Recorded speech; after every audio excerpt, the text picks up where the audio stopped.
दाखल घेतलेली आहे, काय करतात? मानपाडा पोलीस स्टेशनच्या हद्दीमधली ही कारवाई आहे, सदरची कारवाई.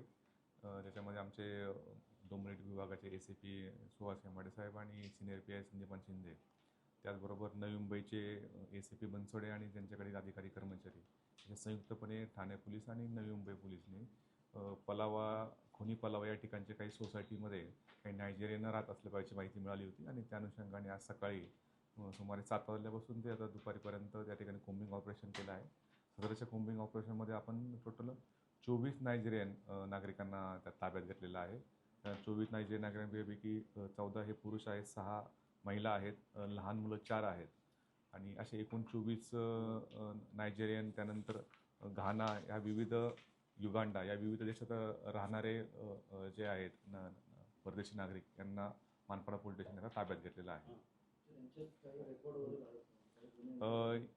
या सर्वांची सध्या आता इन्क्वायरी सुरू आहे. त्याच्यामध्ये आता त्यांच्याकडे पासपोर्ट असलेले किंवा पासपोर्ट नसले याच्यापैकीचे जे आम्ही आत्तापर्यंत माहिती मिळाली की त्याच्यामध्ये 7 जणांच्याकडे व्हॅलिड डॉक्युमेंट आहेत आणि त्यानंतर एकूण 8 जणांकडे कोणतेही व्हॅलिड डॉक्युमेंट, त्यामध्ये पासपोर्ट असेल किंवा विजा असेल असे कोणतेही व्हॅलिड डॉक्युमेंट त्यांच्याकडे नाहीत आणि त्यापैकी 9 जणांच्यावरती विविध कोर्टामध्ये केसेस चालू आहेत आणि त्यांचे 9 जणांचे पासपोर्ट जे आहेत ते कोर्टामध्ये जमा आहेत.